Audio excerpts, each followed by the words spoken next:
So yesterday, somebody that is a friend of mine asked me if how was my coping strategy going? Because if you're in the United States, you pretty much know what is kind of going on, right? And if you are paying attention to the US news, yesterday there was in San Diego a raid at an Italian restaurant. And it had obviously the reaction that it had. And so the friend of mine had said, how are you coping? Is it still working? Because if you've listened to some of the earlier stuff I've talked to on my channel, on this channel, I have said that literally Harry, Louis, Larry Stylinson kind of ended up becoming how I've been coping with just the negative news cycle. And so I said, well, yeah, it's working even more because my goodness, I mean, I've been making a lot of fangirl videos because I don't want the algorithm to kind of remind me just just how intense it is out there. And so we got to talking, and yes, because June is Pride Month, I was talking about Harry Styles, and they were like, "Oh, is he going to have a new album?" And I said, "I hope so. I hope his husband Louis will have one too." And I this friend of mine, by the way, people have asked if I'm a licensed psychologist, and I'm not. But the friend I was talking to is a licensed mental health professional. Anyway, uh, because I forgot that not everyone keeps track of this particular story in the fandom, they were like, "What are you talking about? What do you mean, Harry? Harry, what?" So I ended up talking to them about the whole Larry Stylinson thing and just showing them all the introduction to Harry Stylinson videos, and they were like, because they're in the behavioral health field, they looked at the Larry Stylinson Reddit, some of the videos, and they were like, "Oh my god, I totally see it." And they um, were saying, "Oh my goodness, like this makes me so sad." And then we ended up talking, and I said, "I honestly wish because when One Direction was touring in the United States for at least 2 years, Harry was still under 18, and for at least 1 year, Zayn, Liam, and Niall were also under 18." And I remember saying to her, "I really wish that because they were being worked so badly, that that any the four other boys except Louis who were still under 18. I wish someone had said something to say that they had to go to a doctor because they were exhausted. I wish they had said something as to the kind of working conditions that they were subjected to, because then that physician would have been obligated by law to have made a CPS report on Simon Cowell." And that would have been a really big deal because um, I I'm not a lawyer, but I truly believe that there were a lot of child labor laws violated in multiple countries during the time that the band was in was active and were touring because they were under 18. And child labor laws are pretty strict in California. So I sometimes, if I could go back in time, I really wish that either Harry, Nile, or Zayn had said something, or Liam, because then Simon Cowell, being a UK citizen, would have had some real issues here.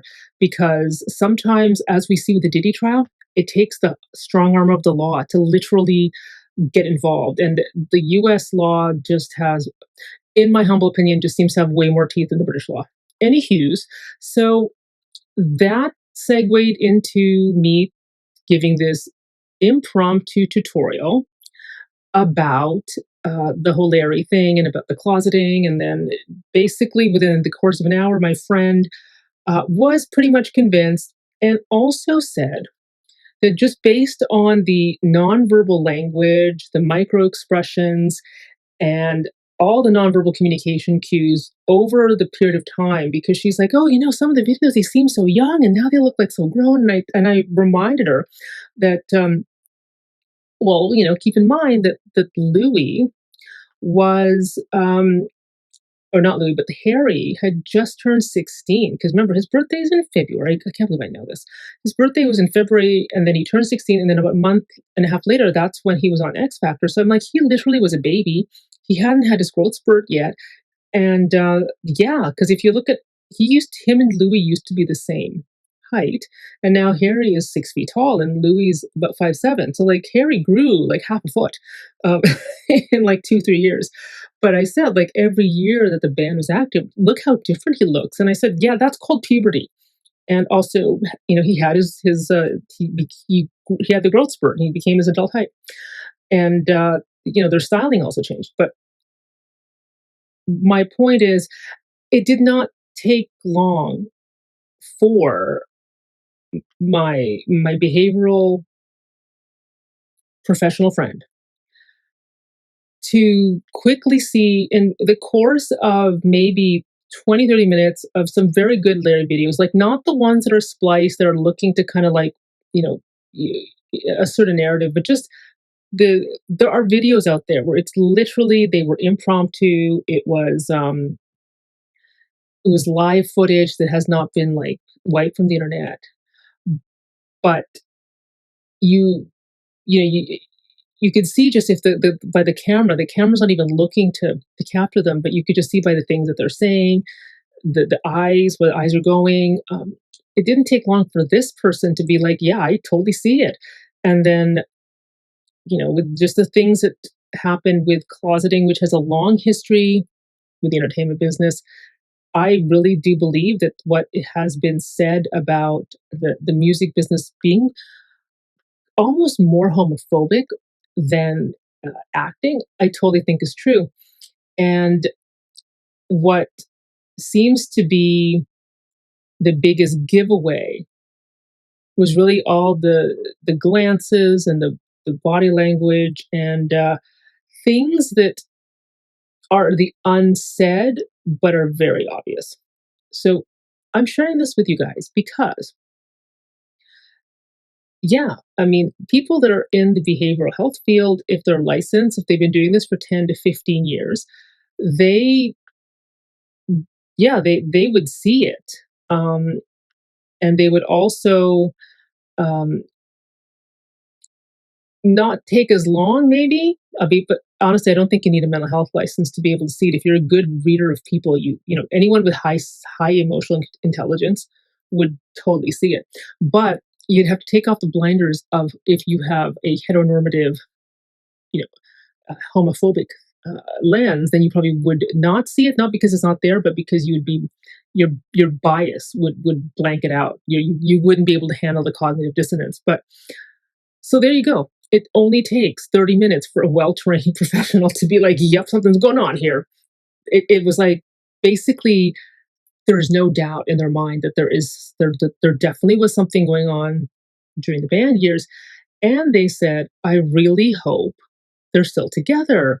And they're like, oh my God, it is so sad that what Simon Cowell did was horrible. And because there's verified accounts of like what, Psycho got accused of, all those things. But they said that it is really, they agreed with some of the clinical literature out there that being forced to closet, which the old studio system, they did that. They apparently still do that. Music business really does it. I mean, how come we're only finding out now as people in the general public that all the stuff that Diddy did, even, but like all the legal analysts have said that the insiders, they knew what was going on because it went on for 20 years. We're all finding out now. But what it means is like for 20 years, this clearly was tolerated because it basically took Diddy's houses being raided by Homeland Security to finally have his day, right? Um, but my point is a lot of what happens in entertainment is so unbelievably bizarre. And what the Diddy trial and the coverage of it is um, revealing is that the business it it clearly enabled or tolerated or looked the other way for some very very uh, bizarre behavior, right? And the other thing too is that if that's what we know of, so like because like Diddy had what happened to him happen, we know, but it's like what is it that we don't know, right? Like what is it that we're unaware of? because Diddy just got caught, but it doesn't mean that he was the only culprit. He's not an aberration, he's the norm. So then that somewhat substantiates a lot of the things that's been alleged with management and Harry and Louis. Okay, so like here's my point.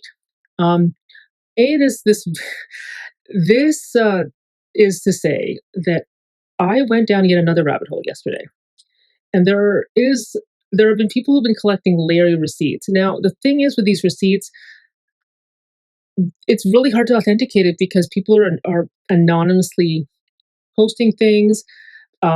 There's always plausible deniability, even if they upload, hey, here's a copy of Harry's signature on some credit card receipt that he had to sign for, where he signs it Harry Tomlinson. And if you're a handwriting expert, they could probably say, yeah, yeah, this definitely looks like it's his. But until you have like official formal authentication, there's no way to know that that's not just a really good like fabrication and essentially hoax. However, I I do believe that the more there, if you look at statistics, the more you have people saying things that have a high probability of being accurate with enough frequency and enough consistency and the enough occurrence rate, then that in and of itself will kind of indicate something. Now, the only real proof that will ever satisfy anybody, whether you're an Auntie or a Larry, would be literally these two come up and basically show their marriage certificate, and it gets authenticated. Um, but I think that people will argue, okay, so say it's true that they have been together all this time. What is holding them back? Well, I hate to break it to you guys, but Harry is harassed enough. Um, Unfortunately, that's one of the prices of pain that people pay. They pay that, but some people pay more than others, and he's certainly one of the people in the celebrity world that pays more dearly for it. Um, and I think we all know that if they ever came out and say confirmed that they were together, it would break the internet, and the harassment on Harry would be and Louis, but particularly Harry because he's really bothered a lot. I mean, I think he would like become agoraphobic. He'd probably hide in his house. Um, but if you, I think people are also underestimating the level of homophobia that still exists and the emboldenedness that certain people feel that they feel that they are now more likely to be able to get away with it. And you know what I'm talking about. Like there are parts of the United States and probably parts of the UK where people are there's just less there's less like social kickback or fallout for behaving and saying things that are inappropriate. And the sad thing is, um, we we can't control their people, and I think if we're in major areas, we probably underestimate just how just mean people can be. Because as much as there's been a lot of changes in the zeitgeist, more acceptance, more protection for people that are LGBTQ plus, the unfortunate side of it is that there are people who push back, and there are places that push back, and there are people that are going to be not just mean with what they say, but also go further than that. And I think we can't underestimate that. There was an old footage of Harry and Louis at a show. It's on the internet where they are walking into the venue, and somebody, I believe it was paparazzi, made a like a slur against them. And Harry turned around and had a look on his face, and it was Louis. He said, "Oh, come on, Harry, just ignore him." And they walk inside. Now, that would have been around 2011, 2012. that was a while ago, but that was after, Lady Gaga came out with all her, Born This Way and all that stuff. So, and this award show was, I believe, in London. So if that could have happened back then, uh, in a time and location and place where statistically less likely to have people use a derogatory term, don't underestimate that there is some very valid safety reasons why they won't come out. Now, there was also apparently some really negative stuff on Twitter, and unfortunately, I'm not on Twitter, but someone told me on this channel about it. Anyway, stay tuned for the next video, Gay.